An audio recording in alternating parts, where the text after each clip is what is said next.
if order of a is n, then if a raised to power m is e, if and only if n divides m, अगर कोई भी power ए की M E बनाती है तो जो order होता है वो एन एम को डिवाइड करेगा।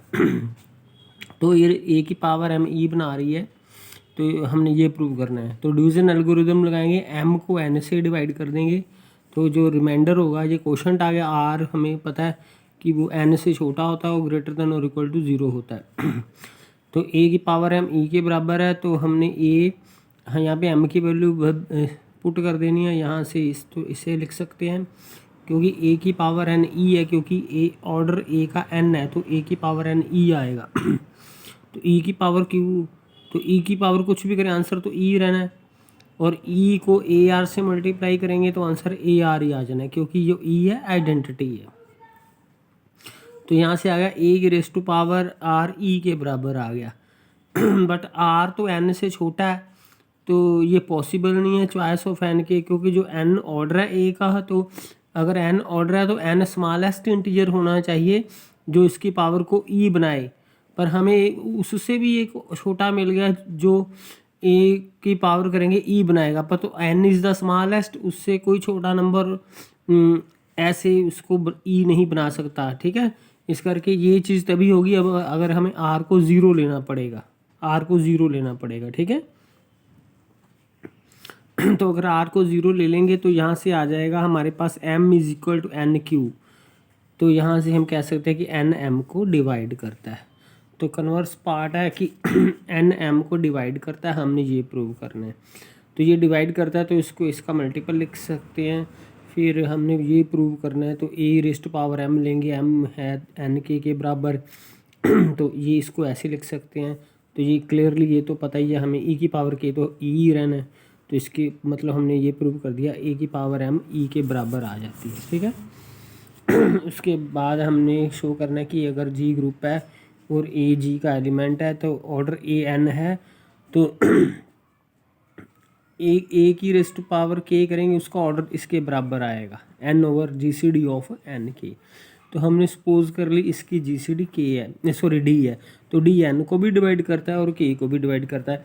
यहाँ से हमें इंटीजर्स मिल जाएंगे, एन डी का मल्टीपल होगा और के डी का मल्टीपल होगा।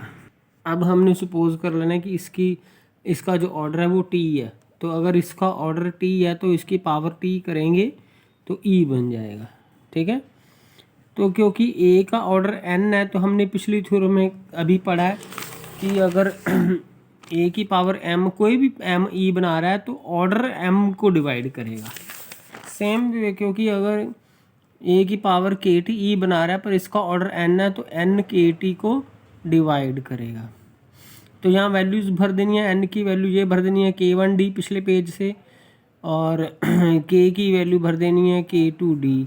तो यहाँ से डी डी कैंसिल हो जाएंगे तो ये आंसर आ जाएगा, क्योंकि जी सी डी वन है, अगर जी सी डी वन हो तो के टी को डिवाइड कर जाता है। ठीक है, इसी तरह ए की पावर के वन करेंगे, इसको ऐसे लिख देंगे, फिर इसकी वैल्यू भर देंगे हम, किसकी वैल्यू भर दी है, के की वैल्यू भर देंगे के टू डी, तो के की वैल्यू भर दी हमने के टू डी। यहाँ से हम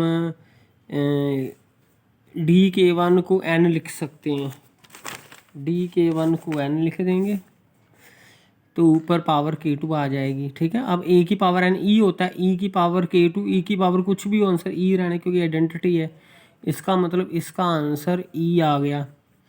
बट इसका ऑर्डर हमने टी लिया है, तो वही फार्मूला पिछली थ्योरम, अगर इसकी पावर के वन ई बना रही है पर इसका ऑर्डर टी है तो टी के वन को डिवाइड करेगा। तो फ्रॉम फर्स्ट एंड सेकंड के वन टी को डिवाइड कर रहा है, टी के वन को, तो इसका मतलब ये आपस में बराबर आ जाएंगे। तो बराबर आ जाएंगे तो क्योंकि यहाँ पर यहाँ से वैल्यू आ जाएगी, डी की वैल्यू लिख सकते हैं एन बाई के वन। ठीक है, तो हमने यहाँ पर वैल्यू लिख दी के वन की वैल्यू एन बाई टी उस इक्वेशन से। तो एन जिसकी जी सी डी हमने एन के ली है, तो टी किसका ऑर्डर है, ऑर्डर ऑफ ए के का, तो ये टी के बराबर है और टी की वैल्यू इसके बराबर आ गई। सो यही हमने प्रूव करना था। अगर करोलरी है कि अगर एन ऑर्डर है तो अगर एन के की जीसीडी 1 है तो इसका ऑर्डर भी एन आएगा, ठीक है। वैसे इसका ऑर्डर ये आएगा, अगर के और एन की जीसीडी 1 हो जाएगी तो इसका ऑर्डर भी एन आ जाएगा। जो ए का ऑर्डर है वही ए पावर के का एन आ जाएगा अगर के और एन की जीसीडी 1 हो, ठीक है।